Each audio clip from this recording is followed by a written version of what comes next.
do all day, and this is so I can set my audio level, is get your first and last name and the correct spelling of it. So go ahead. Martha Gilliam, and that's Gilliam. And what was your maiden name? Gilliam. Oh, Gilliam is your I maiden went name. back to my maiden name. Oh, okay. And where and when, sorry to be so rude, but where and when were you born? Seattle, Washington, 1936. And what date? August the 11th, I'm sorry. Ah, okay. Coming up, not, 5-6 months. What part of Seattle did you grow up in? It wasn't an area then. I grew up in Yesler Terrace, which was from 8th and Washington up to almost Jefferson to 12th. Yeah. 14th, I'm sorry, 14th. Yeah. Tell me about Mom and Dad. Who were Mom and Dad?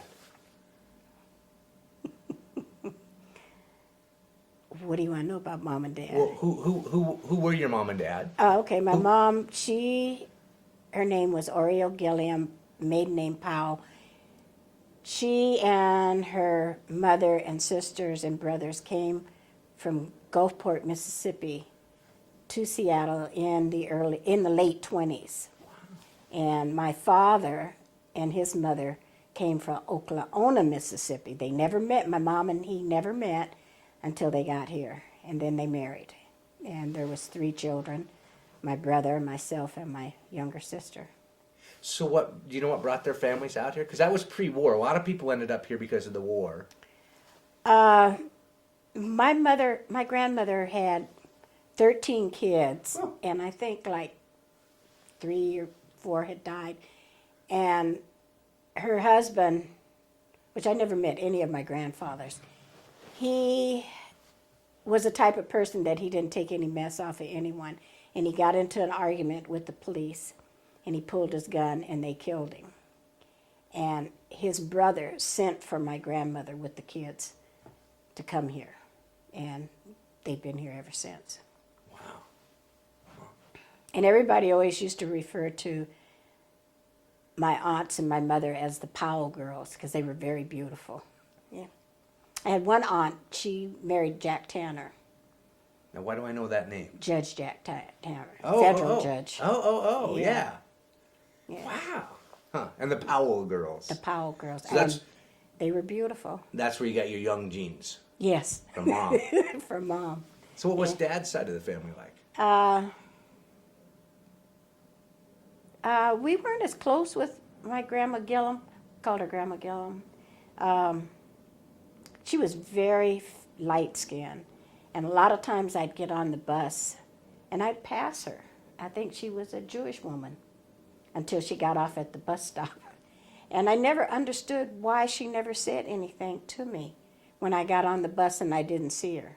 Yeah. But I'd always speak when I'd see her get off. And I said, "Oh, Grandma, I didn't know you was on here." And I'd get off the bus. But we weren't very close. Did you never figured out years later why she did or didn't talk to you? Yeah, she was just an evil woman. I'm sorry. That's all right. I've got She was a very evil woman. I've got a step grandmother like that her name's Isabel, and my mom accidentally and didn't mean to slipped up and called her Jezebel.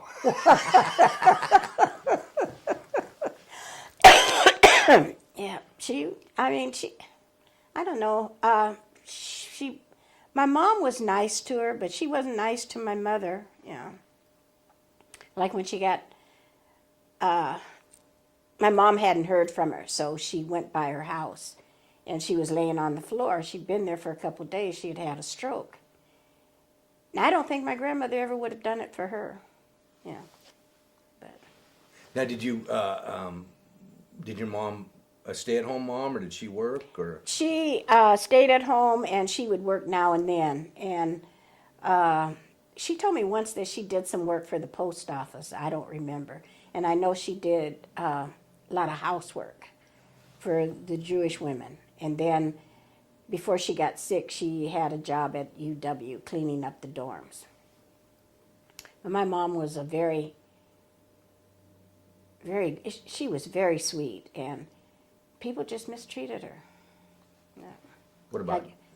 guess because they took kindness for stupidity. I don't know. What about my father? Yeah. He was very, very mean to her. And it brings back a lot of memories, and it's bringing tears. Sorry, I'll try not to Okay. go to any road that you don't want to go down. Okay. Just, you can be straight up with me on that. So, Okay. did you grow up with your mom and dad, or you grew up in a tough family in that way? Mm-hmm. Did your dad? What did your dad do for work? He worked in the shipyards. He owned a tavern at one time. It used to be his uncle's, and he threw away all the money, so he lost that. And if it wasn't for Mama, I don't think we would have had much. Do you know where the tavern was? Or Yeah, it was on 22nd and Madison, across the street from the Mardi Gras. Yeah, I used to go there when my uncle was alive. Yeah, I could go in there, and he'd let me play the piano, and yeah. What was it? Did it have a name? The Egyptian Tavern. Oh, okay. Yeah. Yeah, it's interesting. I mean, when you look at history, now this is where history leaves a lot of things out. And I'll have to tell you a little bit about my history. I grew up in a very vanilla community, so I never realized how much reading history books affected me until looking back in later life in images it created, in the fact that there aren't a lot of positive images, or they're just left out of the African American culture. A lot of times it's like nobody was here. Was there a black community in Seattle that you grew up in, or were you? I grew up in a very diverse neighborhood. I grew up in Yesler Terrace. There was American Indian, Japanese, Chinese, Caucasian, and blacks. We were colored then, I think. Yeah, and the school I went to, Bailey Gatzert, it was diverse, very diverse. And so I never thought anything about race or anything, but a couple of things happened. There was this one white girl. She would call me a nigger every day when I come home from school, and every day we'd fight. But I never looked at it as racism. I don't know why. I didn't think of racism until I was grown, I think. Because I had a teacher. Teachers, they were very racist, in the Seattle public schools. And about history, they taught us that the Indians were savages. The only blacks we heard about was Carver, George Washington Carver, and I can't think of the other one, Paul Dunbar. And I didn't think black people could write poetry until I got hold to his book. See, and that's interesting because that's a lot of my education right there. Mm-hmm. George Washington Carver, okay? Black people going to college, black people having jobs, black people having businesses. I mean, the fact that your father and uncle had a tavern. Those are things that are left out of history. There's and I never thought about it until, as I said, looking back, that these images were created that aren't accurate. Right. So it's been very enlightening for me even that way. Ignorance is more for me than anything. Just never, went on with life. So as a child, racism, you didn't think about it. I didn't think about it.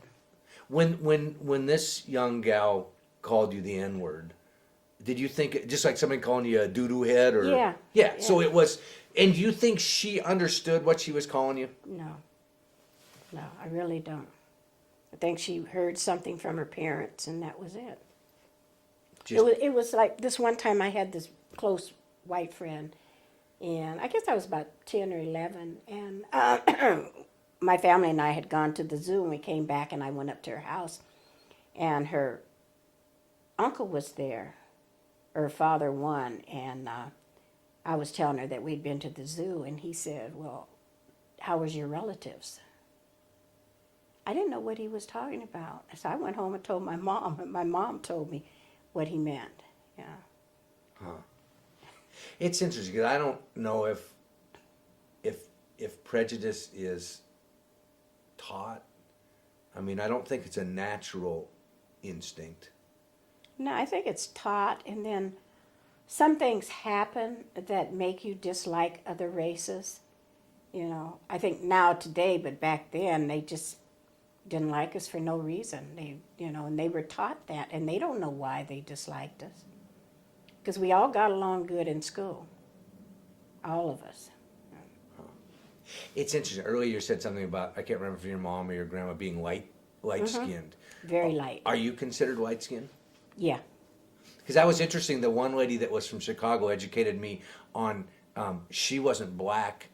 I'm trying to remember all the different, because she broke it down for me. Within their black community, there were all of these different terms. And to be called black in the black community was an insult, she said, because she was very, very fair-skinned. So. Well, see, I was always just the opposite. I've always been black or colored, whatever. You know, I was always proud of who I was. And, but even today, I mean, it has surprised me. I retired in 2004, and it surprised me that people that I worked with and worked for held my color against me. And, I mean, I don't know, it just really shocks me. And some people, they look at me and they don't like me. I can't help what color I came out. I'm me, you know, and they don't want to get to know me. And it bogs my mind that people can do that. Because I take people at face value. It's like, you know, I'll say things about different races, but that's just something overall. But when it comes to meeting people, they're just people. They got feelings like I do. Their skin cuts, it bleeds, you know. Yeah, and we are what we are. I remember this one woman, this was after I had all 3 of my children. She told me, she said, you know, Martha, I didn't know that your skin is white up underneath, until she saw this little boy who had scraped his arm, his hand, and it was white. She said, I just thought you were black all the way through. And that's a shame that, you know, it was left out in teaching people about people. What was it like being a little girl in Seattle as you were growing up? What did you do for play and fun? I did. I was gone all the time. In those days, your parents didn't have to worry about you. You know, I was gone visiting friends all day long. I knew when to be home. I had a lot of fun. I roller skated. I did everything. I was always up at the playfield playing. We walked to the movies, walked home. We just walked everywhere. Played baseball, got hit in the head, got knocked out trying to be a pet catcher.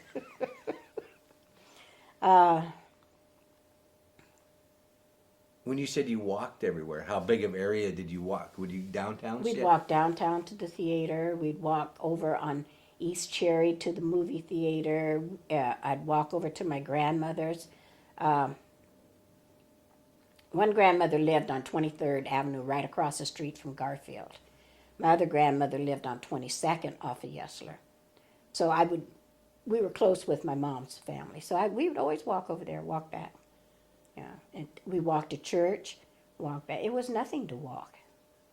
Just got lazy when we got to cars. What did little girls play? What type of stuff did you guys? Played house, of course. God, what else did we play? Played house.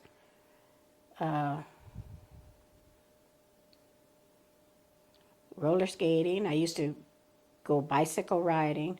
Used to rent this. One woman used to rent bicycles. Go there. Always wanted to be a secretary, so wherever I found papers, well, yesteryears up at the office, they'd throw away office supplies, so I'd always bring them home and pretend. And I would take my mama's curtains and dress up, and I don't remember too much more. Well, it's fun. I mean, the fact that you remember playing secretary. I mean, Yeah. that's, say you would take the paper. Did you have a typewriter, or No, you I would didn't write, have a typewriter. dictate? I would write. Yeah. Well, I didn't know anything about dictation. I just knew that working in an office was a secretary. So, Wow, it's interesting because kids are kids. I mean, there's Yeah. still similarities between. Were you a girly girl, or were you a tomboy, or? I was a tomboy. I remember climbing this fence with my best skirt on. Ripped it. And what did Mom have to say? I don't remember. All I know, I was trying to make an impression on this boy That you can climb a fence. that I could climb a fence. And then, like I said, I played baseball and I played with the boys. And that's how I got knocked out. Do you remember names of some of the kids from the neighborhood? Some of them. Who were some? There was Joe Major, Betty Payne. Betty Payne and I, we still are in contact with each other. Our kids grew up together.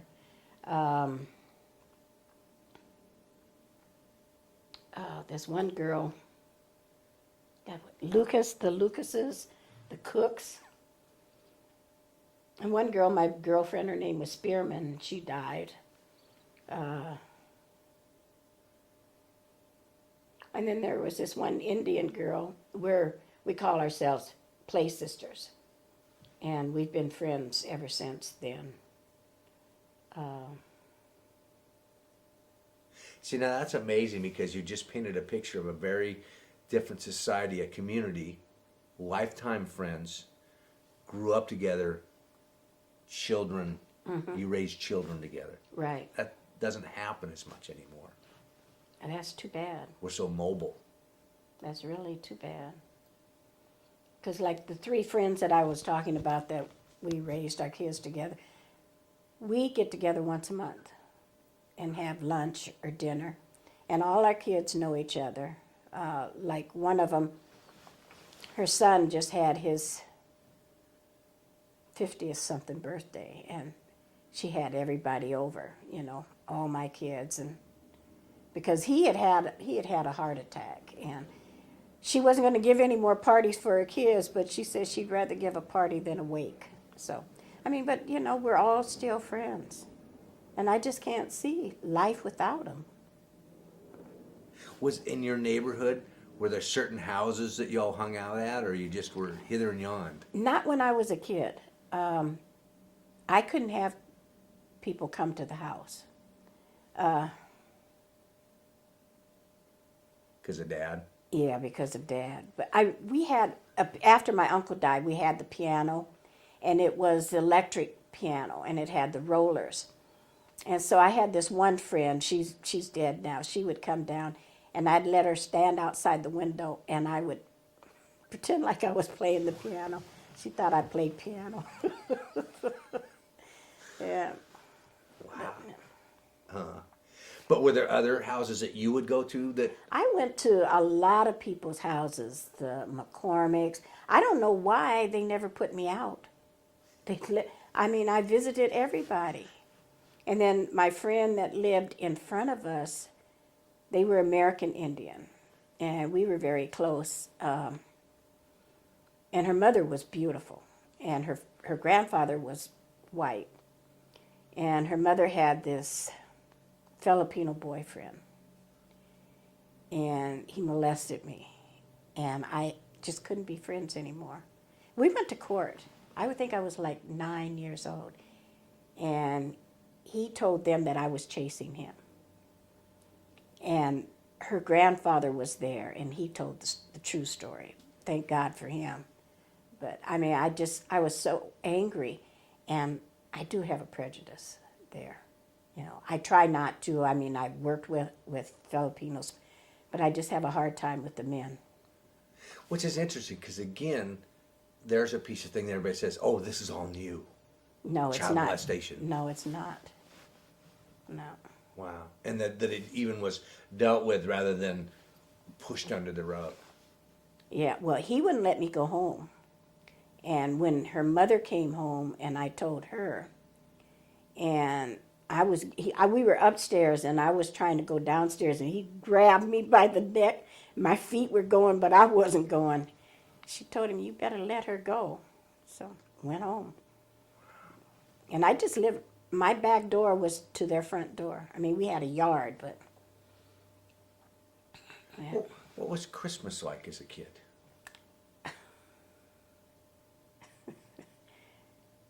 Christmas was nice at the beginning. And then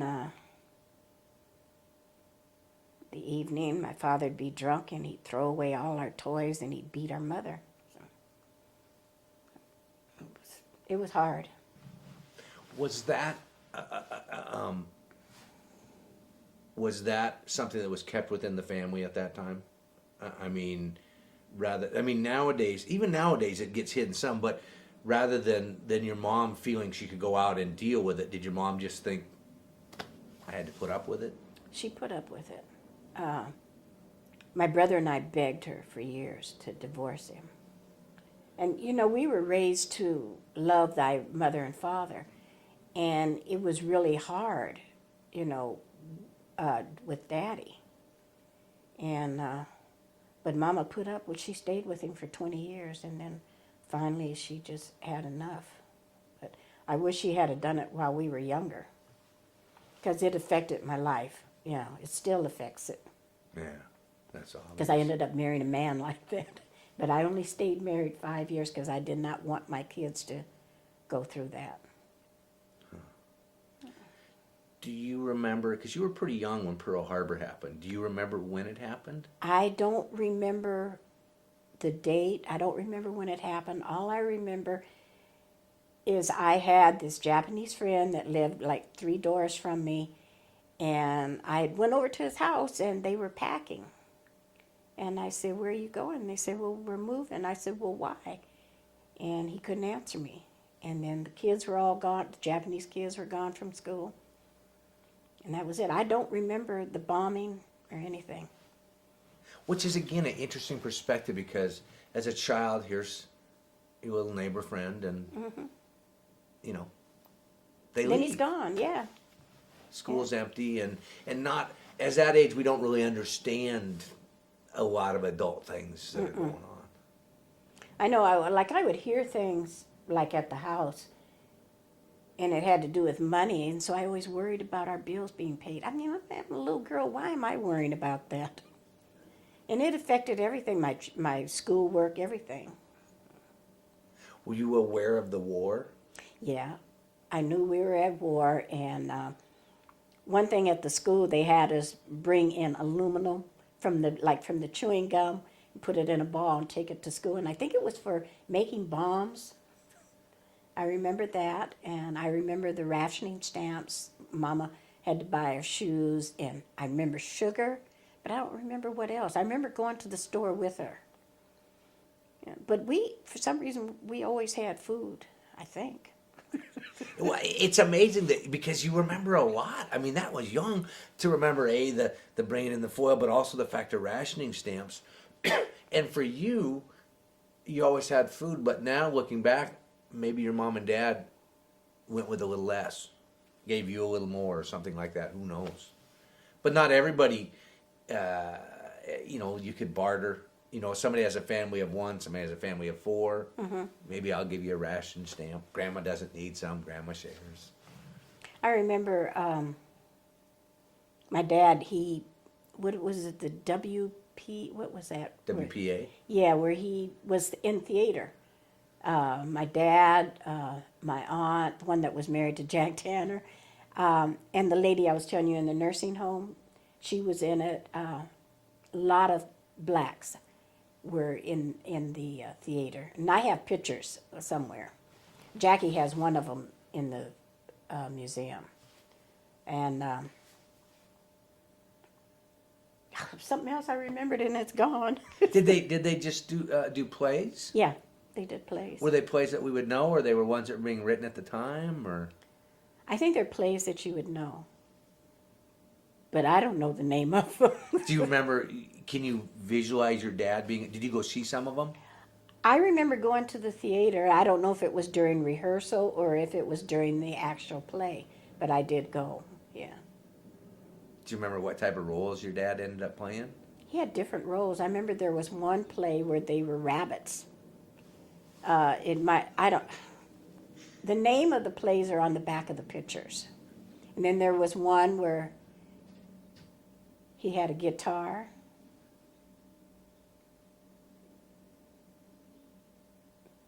Sound like somebody was coming in. That's what I thought I heard. I'm sorry, I can't remember. That's all right.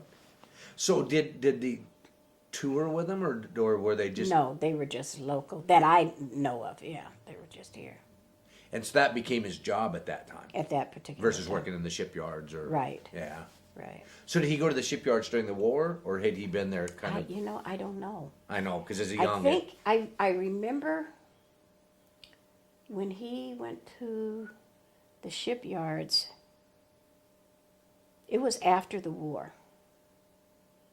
Yeah, because I was a teenager or preteen. I was about to be a teenager. Yeah. Which elementary school did you go to? Went to Bailey Gatzert. Is it still there? Well, not the original one. It's now the Indian Health Board. And they rebuilt Bailey Gatzert on Yesler and between 12th and 14th. Okay, I think I know where the old one is then. Huh. Yeah. Wow. As a child, do you remember being afraid of the war? I mean, were you aware of that enough, or was it just... At times, and that's what I was going to remember. And we had the air raid wardens in our area. Everybody had window shades, and at a certain time at night, they had to be down, and they had to be a certain color, because if the air raid warden could see any light, they would knock on your door, and they'd give you a warning. And so it was scary at that point, having to be in, have the lights down and you couldn't show any lights. And I don't know if that's when they started having the sirens go off at a certain time. I don't remember. I just remember that we did have the sirens go off during the war. It's amazing because that continued on into the 60s, Oh, at least in okay, Olympia. Okay, yeah, well, it did here. So maybe that's when I mainly remember it. But they probably started during World Back War then, II and then yeah. just continued. Which is interesting because to think of being at home, blacked out, and I imagine the imagination starts running as to what could happen while you're at home. And Right. Yeah.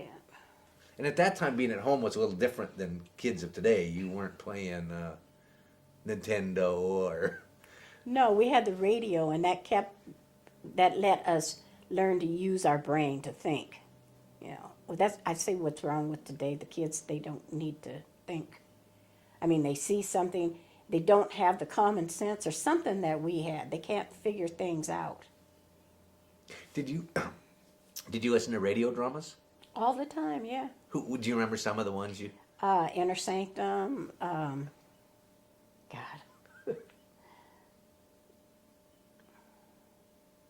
It's fun. Sometimes I'm driving late at night and there's a channel that plays some of them, and they're just fun to listen to. That's the one that stays with me the most, the Squeaking Door, but we listen to them all. We lay around on Sunday and listen to them.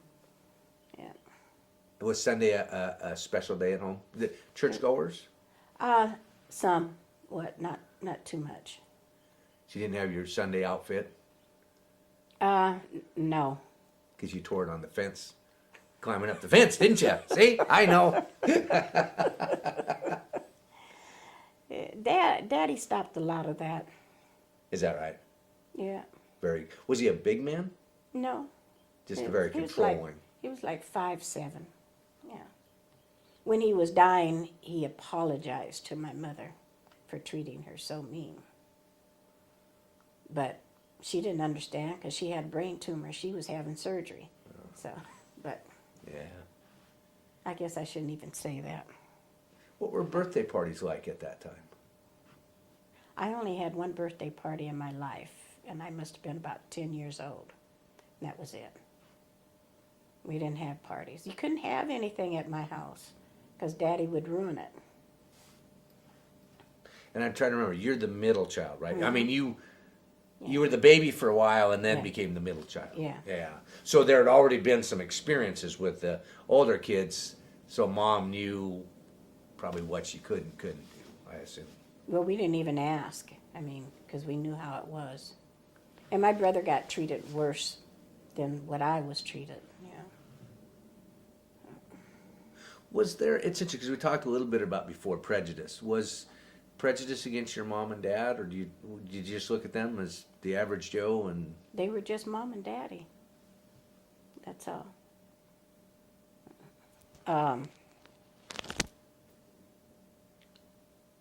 we never looked at people as, I don't know, maybe we did. Because we had Chinese people that lived behind us, and they would dry seaweed out on the sidewalk. And the Chinese kids all went to school after Seattle Public Schools. But it wasn't anything bad, or, it was just people, You accepted the fact that they were different than you, and you were different than them, but there wasn't any dislike for them. There probably was a dislike for us, Did Seattle change during the war, do you know? Do you remember seeing anything around that would represent war to you, or was it just... No, I don't remember seeing anything Yeah, you were that so young represented that- war. Yeah. What was Seattle like as a kid? Because now, I can picture Seattle what it is now. If you close your eyes and you describe Seattle, what was the... was it a lot more open space? It was a lot of open space. We would fly kites. They didn't get caught in the wires. We had a lot of open space. The clouds were beautiful. The skies were blue. Didn't have all this smog, and the grass was beautiful and green. And because I remember picking 4-leaf clovers, and and not a lot of traffic. Not a lot of traffic. There was the bus, and that was it. And, it was a treat to ride a bus. What would have been a big treat for somewhere to go? Well, we used to go to the zoo quite often. We'd catch the bus and go to the zoo, my cousins, myself. And that was really special. Yeah. That was... Yeah.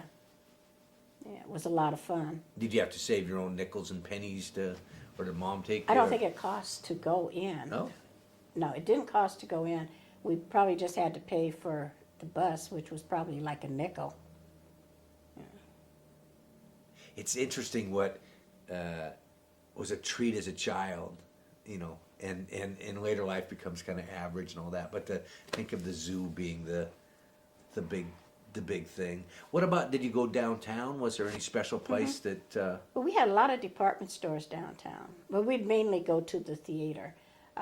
There was one called the Palomar Theater, and I think Northwest Bell took that building over, or Quest.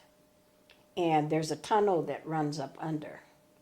And I'd always go and see like all the stage shows, like Roy Rogers, and Dale Evans, Billy Eckstein, whoever.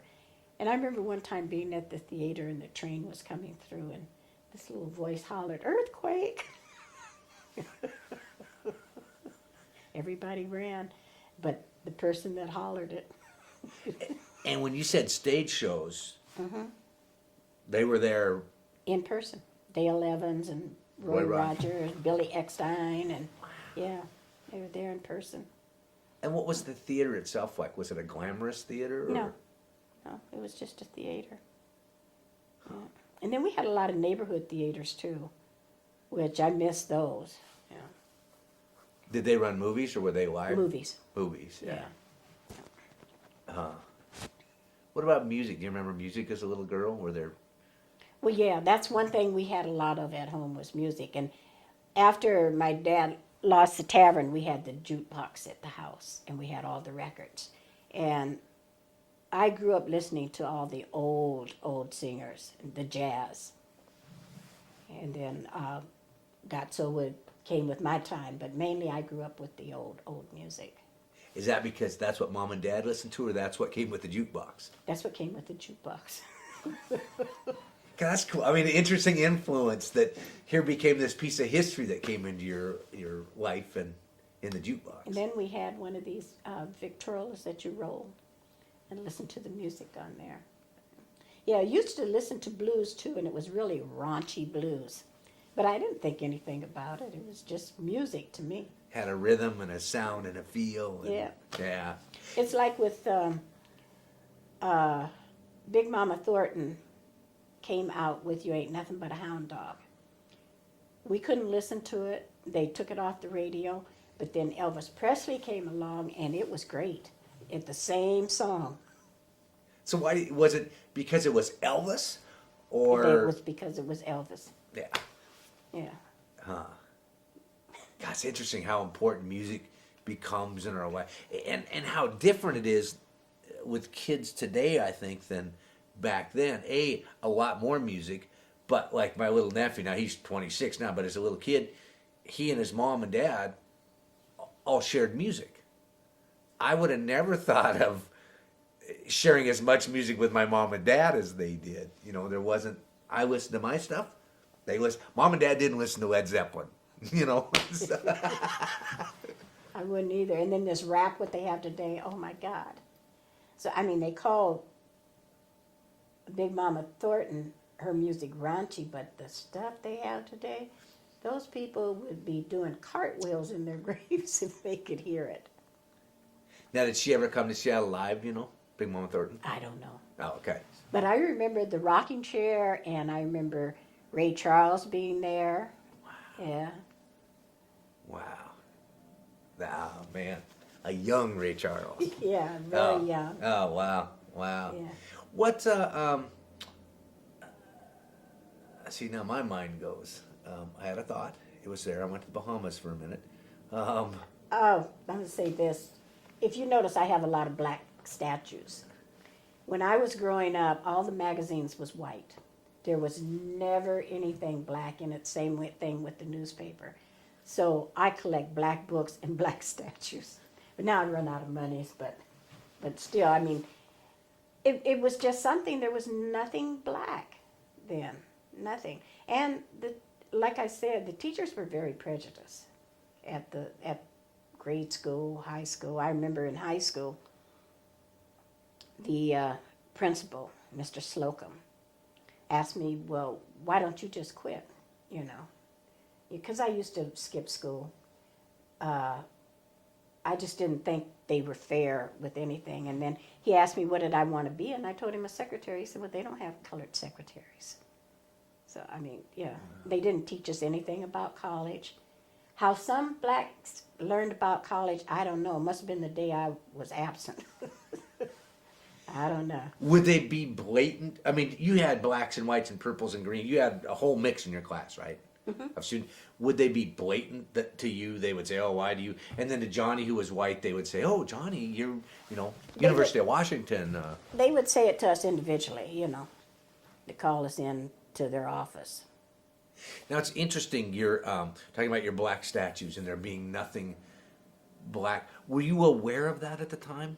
Or was that just one of those things that it was just there and you never thought about it? I never thought about it. And then when they came out with the Ebony magazine, then I became more aware that there was nothing with black people in it. Because I always hear people talk about, they looked at dolls and it was like, there was nothing I could identify because none of them looked like me. They had different hair or they had different skin or... Well, I can't say that about the doll because my grandmother, and I have it now, has a doll that was black. She gave it to me. I have it sitting in the buffet. But, yeah, I always had that black doll. Was it a porcelain with a soft body or plastic? Or It's wood. Oh, it's wood? Oh, yeah. So do you know where that came from? You don't have an idea if they brought it out with them or they got it here? Or... No, I don't know. Huh. But I know my grandmother used to keep it on her mantle and she'd change her dress all the time. So now my oldest daughter makes the clothes for it. Who were some of your role models, do you know, as a child? I didn't have any role models. Just a self-survivor. Yeah. Didn't even know what a role model was. Were your teachers mostly white? Mm-hmm. They were all white. Until I got in junior high school and there was a colored teacher. But I never had her. She had 2 sons. So that was all I knew. It was her son. But I never had a black teacher. Because her sons were cute? Oh, yeah. See, I pick up on this stuff. Yeah. Huh. It's as I said, it's interesting to go back and dismantle and figure out what was there and why it was there, and the subliminal stuff. I mean, just like that teacher saying to you, well, why don't you just quit? Oh, there's no black That was secretaries. the principal. That was the principal. The principal. Wow. Yeah. And you think of the students that if they had encouraged, instead of saying you can't do that, had said, what do you want to do? Well, let's figure out a way to get where you're going. How different. Yeah, things. they do it now. Yeah, they work with the kids. But now they did have Japanese secretary there At the school? at the high school, but not in grade school, no. Huh. I also remember, like when the milkman would deliver milk, the milk had the cream at the top. And it was very good. The food is not as good today as it was then. Didn't have all the preservatives in it like it has. We didn't have a refrigerator. We had like an ice box. And the iceman would come and deliver the ice, and us kids would follow his truck eating the chips of ice. But, it wasn't bad then. It was fun, yeah. Now I have to ask, were the milkman, the iceman, and all that black, white, purple, green? The first time I saw a delivery man of color is when I went to Oklahoma in 1959. We did not get any here until either the late 60s or early 70s. So, friends that you had, that black families, what were some of the jobs their parents had? I don't know. It was one of those things that I know I wasn't aware of what any of them, their parents did, and I don't think they knew about anybody else's. I don't know. I guess I can only speak for myself, but no, didn't know. What about, was that an era where there were little corner mom and pop stores, grocery stores? Yeah, there was a lot of little grocery stores. But there was like just one near the Esther Terrace, just one. But yeah, they had a lot of little stores around, So again, no African American role models running the grocery stores for you in your world? No, none. Was that a place you went to get penny candy? Yeah. So you and your buddies did you, as a kid, we took pop bottles and got money back. Was that something you could do then? Yeah, we took pop bottles, milk bottles back, and got money. Yeah, that was fun. And then we had the tax tokens. You don't know about tax tokens? That's what we paid our taxes with, on the food. 3 of them were worth a penny. And we would turn them in and get money. I know there's one girl, but this was in junior high school. Her parents had money, so she made belts out of the tax tokens. So instead of, like now, when you get your bill, it says, $20 and $3 in sales tax or whatever, it'd be $3 and then you owed so many tax tokens? Uh-huh. So it wasn't hidden. But the tax was never that much. It might be like 5 tax tokens or 6. So you would trade yours in, Yeah. get a couple pennies and... It's amazing. I talk to people and they don't know what tax tokens are. Now, you mentioned something that a lot of the kids of today and of the future won't understand. You talked about the milkman delivering. Yeah. My mom told me that I used to go around to the neighbors in the morning and drink the cream off of their milk. I don't remember doing it, but I believe Mama. Well, and I believe it because you just said that you love that the cream. Yeah. And now with the milk they have today, I can't tolerate it. But that milk, oh, it was good. So where'd they put the milk? They leave it on the porch. That's how come I could go and sip out of it. You're just the local cat. Yeah, I was just.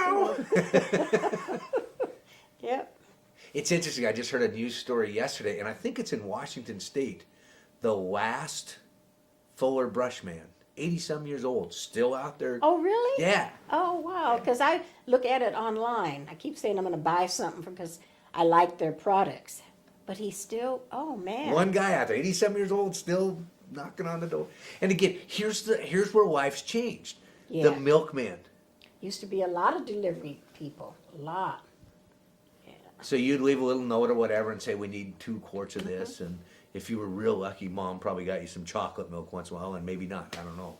I don't know. Did they have chocolate milk then? I don't. That was. I don't That was remember. before. That's when all the vets keep asking me about. Hey, you remember? And I go, no, I was not quite there. But Excuse me. yeah, it's interesting because there was milk delivery men. There were laundry services. There were, and it seemed like, at least growing up in my neighborhood, people knew the mailman. They knew the milkman. At Christmas, they might leave a Christmas card for him or cookies or something like that. Where now, I never see my mailman or newspaper kid or whoever it is. So Yeah, it's so different at the post office now. Because our mailman, he knew everyone. And our mailman was black, and we knew his family. And he would come and he'd talk to everybody. And at the first of the month, he'd get drunk. And today, the mailmen, they have a certain time to get that mail delivered and back. It's nothing like it was. But did you and, have? and they always walked or caught the mailmen. Now they have cars or whatever to drive. That's so funny to think of that. Even that concept of the mailman getting on the bus today. Yeah. You know, Did you have a good childhood? You think? I mean, do you have? I know you have some tough memories. Yeah, it was a good childhood. It was lots of fun, except for home. Did you have any relatives that went in the service during the war? I had a uncle. I understand 2 uncles, and I think I emailed you and told you that I had one uncle that was a prisoner of war. And I've never talked to him about. He's very hard to talk to. He's hard of hearing, and he won't get a hearing aid, so you have to scream and repeat everything. So, but I understand he was a prisoner of war. Was that something as a child you were aware of relatives going in the service, or Nope. so you never saw them in their uniform? And Nope. do you remember any? I know they used to do bond drives, U.S. bond drives, and they would bring singers and people to town and put on a thing downtown, and people would come. And do you remember any? I don't remember that. Yeah. See, you were so young that. Yeah. But the rationing you do remember. I do remember that. Yeah. Do you remember your mom complaining about anything that she couldn't get, or? I don't know if she did. She could have. I don't remember. Because I heard the stories you couldn't get nylons. And Oh no, they didn't have nylons. Oh, my mom and her friends or I should say her aunts, they used makeup on their leg to make it look like they had stockings on. Yeah, and I just thought that was an everyday thing.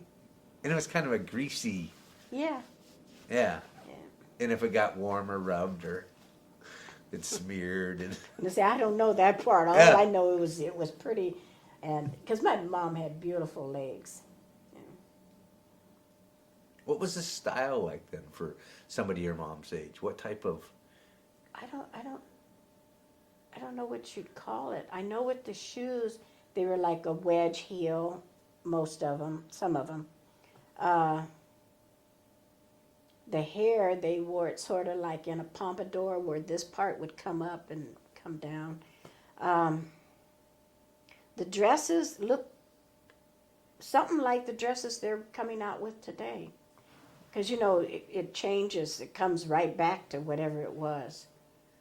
What about as a little girl? Were there things? I know now by the time a kid's like 5, they're like fashion conscious and they want this and that and these. And were there things that you remember as a kid that you wanted? That you looked in either in a magazine or somebody else had? No, I don't remember that. I didn't have very many clothes, and I know my mom washed my dress out every night and ironed it every day for me to wear to school. My socks, this you don't hear of today. She darned them, you know, you get a hole in them, so you darn them. Today you get a hole in them, you throw them away. Even the ironing. Yeah. You might have to explain that to some people. Ironing? I know my youngest granddaughter doesn't own an iron. And when she had her last child a year ago, and we had the 2 older girls here, I would iron their clothes, and they'd say, "Grandma, what are you doing?" So she knows nothing of an iron. And I raised her. And I really screwed up.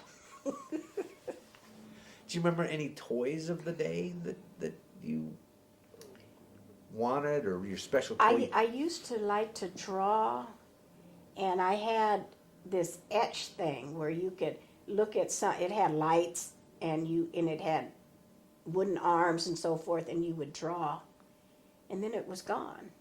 Same way I had ice skates, and they were gone. Now you talk about roller skating a lot. Did you have the full roller skate or the ones that The clipped one on with the key. that you put on your Clip. shoe? Yeah. Did they have the other kind then? Oh, I think if you I went know to a that- roller rink, Okay, because I know ice skates they had the boot, so they might. When we went to the roller rinks too, and I don't remember those shoes. I just remember the ones with the key. Every so often, if you didn't do it right, you'd be skating along and that one would fall off. And so where would you go ice skating? There was a rink almost like the ice. I don't know where it was, but it was out north, and I know the roller rink was out north too. It's like going to Ballard somewhere. Isn't it funny how as a child, it seems like it was 100 miles away, and then an adult, when you finally figure out where it was, you go, oh, it was 3 blocks away.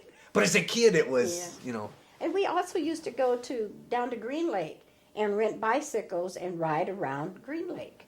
We used to do that quite often. Gee, I forgot about that. And just get a couple of friends together and go do a picnic thing, or just go ride. Mainly it was my cousins that we would do it. Because we were pretty close. And again, when you painted the perspective, it's like even walking to the theater and stuff like that, to think of just letting your child today go downtown, you wouldn't think of it. No way. Now you said, it's an interesting one. Let's see what your clock was for it. You said as a kid, you all played around, but you knew when to come home. Was it just because you kind of instinctively knew, or was there some way that they contacted you? No, they couldn't contact us. No kind of way. Mama must have told me what time to be home. I don't know. When it started getting dark, I went home. But I remember going up to these friends' house. I was there all the time, and they would have dinner. And I'm surprised they didn't ask me to go home. They just accepted me being there. Put another plate on and... No, I didn't have dinner with her. I wouldn't eat. Oh. But I would just come to visit. And it was a boy, he was just my friend. Yeah, but I think I must have been a pest to a lot of people. Because I was always visiting people. See, we had in our neighborhood, Mrs. Davidson had one bell, my dad had a whistle, Mrs. Rule had a different. So if the kids were all out playing, you knew which was, and boy, again, different than today, when that went, it wasn't like 5 minutes I'm heading home. It's like, you better get home. Yeah. But it is interesting where you talked about, just going and hanging out at the houses and, Yeah. everybody, families were more, I think, from my perception of it, they were more comfortable with that. It wasn't that big a deal for the kids just to play. Yeah, it was. And another thing, when it snowed, you didn't wear pants to school. You still wore your dress. And we didn't have snow days. You went to school. I don't care what the weather was. You went to school. See, now that's an interesting image you just painted there. Dresses. Girls in dresses. Always wore dresses, yeah. Now, I wore jeans when I was at home, but you better not come to school in any jeans. Would they send you home or look down upon you? I don't know, you just didn't go to school with jeans on. We just knew that you didn't wear pants to school. See it again. Look at how much that's changed. That fact of you just knew you would be in trouble for that, so you accepted it. You didn't argue with why. I do. It's a respect thing, I think, to a certain. I guess. Pleated dresses. What type of dresses did you wear as a little girl? Just dresses like And down to about to here. below the When knee. I was a little girl, my mama used to put me in short dresses, and my grandmother and my aunts, they didn't like it, and they just didn't like it. Were they a little poofy? They flared out. Yeah. But when I was older, they were down past my knee. Yeah, life changes. Yeah, it sure does. Huh. And, you know, and one thing, when I was younger, Indians couldn't go into taverns. They could not. Now this was their land, but they could not go into taverns. Colored people could not go into a white barber shop. You couldn't buy alcohol after a certain time, And not on Sunday. and not on Sunday. And not on election day. That's right, on election. And then they had a lot of bootleg places that I heard them talk about. Now, were there places in town that as a little girl you knew that as a black person you weren't supposed to go in? Only one place, and that was Ruby Chow's. Ruby Chow had a Chinese restaurant up on Bourne and Jefferson, and only whites could go in there. They named a park down here after her.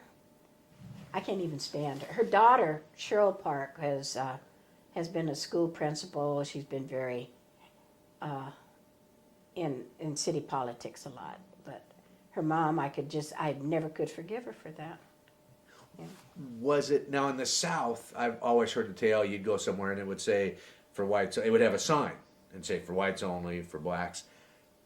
Was it as blatant, or was it just one of, kind of like not wearing jeans to school? It was like not wearing jeans to school. See, now that's interesting, because again, that's part of, to me, what history books leave out. Out here it was more subtle. Yeah. It wasn't as blatant, but it was still here. Yeah, it was here. Like I always say, or my mom always said, down south you knew where you stood. Up here you don't. And your mom had grown up In Mississippi. right, so she had that southern perspective, Right. and then the northwestern perspective. And she said that the wealthy whites were much nicer than the poor whites. Huh. That's interesting. I wonder. Huh. It'd be interesting to have her clarify and define how so. I mean, more respectful? Yeah, I guess so. They were just nice to them. They weren't mean and call them names like the poor whites would. I wonder if that goes, and again, I'm making a stereotype and assumption, wealthier, a little more education, a little more worldly, and have some perspective, and maybe less perspective. Who knows why the reason is, but I just remember, and you look at different perspective, my great aunt, who was this very dignified woman. I thought she was about 7 foot tall, and she's only about 4 foot, but she's proper, and she taught us etiquette. But I remember, and she's from San Francisco, and I remember one time when she used the N-word in reference to these people in front of, I was flabbergasted. And again, looking back, I don't think she said it out of prejudice. I mean, not out of hatred. Mm-hmm. It was just the way it was. Yeah. It was kind of like my mother-in-law, 70-some years old, she always talks about them colored folk. Well, that was just what she grew up with. I don't Right. think she means, but you also have to become educated, you know. Yeah, but and sometimes you just don't become educated because you stay at home. You're in your world. Yeah. My dad's favorite story was at the brewery, and there was a guy, they called him Swede because he was a Swede, and Dad always said he wore a size 8 hat but had a size 3 head or something like that, saying he was, not the quickest and brightest bulb. But there was a young gentleman, Chip Wilson, African-American, who came to work there, and Chip was like 18, and Swede said, "Chip, I got a question." He says, "Do you want to be called Negro, colored, or African-American?" Chip said, "No, Chip's good." So that's my dad's favorite story, so. And it's so hard. I wonder if the guy got it. Well, it's sweet. It sounds like probably not, So, oh, what? So, well, thank you very much. Oh, you're welcome. A lot of interesting, a little picture of Seattle at the time, and life as a child, and the freedoms you had, and the struggles and the pluses of it, And as you said, you grew up with a tough life with your dad. Now your mom, good relationship with your mom? Yeah, well, for a while there wasn't, because I thought I knew everything. I thought my mother was dumb. But then I learned to appreciate her after I had my first child. And, and then understood all what she went through for us. Well, now, again, she moved out from Gulfport? No. Gulfport, Mississippi. Because of prejudice, she left there? No, her father got killed. Oh, that's right. And my uncle, he ran on the ships up here. He was a cook, and he sent for my grandmother with the kids. Huh. See, again, that's where the history books would make you to believe that Seattle was a white and either Chinese or Japanese community up here in the early days. It was very diverse. They even discovered, I saw or heard on the radio, NPR or something like that they actually discovered that there was at least one slave out here in the Washington Territory. Oh, really? Yeah, which before they said, oh, no, that had never happened out here. So I'm amazed at how early blacks did come here. Because, volunteering at the museum, I get to read a lot of stuff that Jackie has. And I was just amazed. Because if I remember right, on the Oregon Trail, there was a group that came out, Thurston County, and there were some black families in that group that came out. So that was the early 1800s. So. Yeah. But as I said, to me, what's been fascinating is, because I thought I was a educated, open-minded person, and didn't think that media affected me, but the perception that the blacks that came out were uneducated and things of that sort, and it's like like you just said, everybody was individuals. They all did different things. And Yeah. that's I just saw the Denzel. Is Denzel in it? Yeah. The what about the school with the The Great Debaters? yes. That was a great movie. Wonderful movie. Yeah. And I think that should be shown to many classrooms of students and things, to see the struggles and also to see the reality of what was there, The girl, the woman that was in the group, she just died. The real person. Oh, really? The real person just died about 2 months ago. So she at least got to see her story told. Right. Yeah. Right.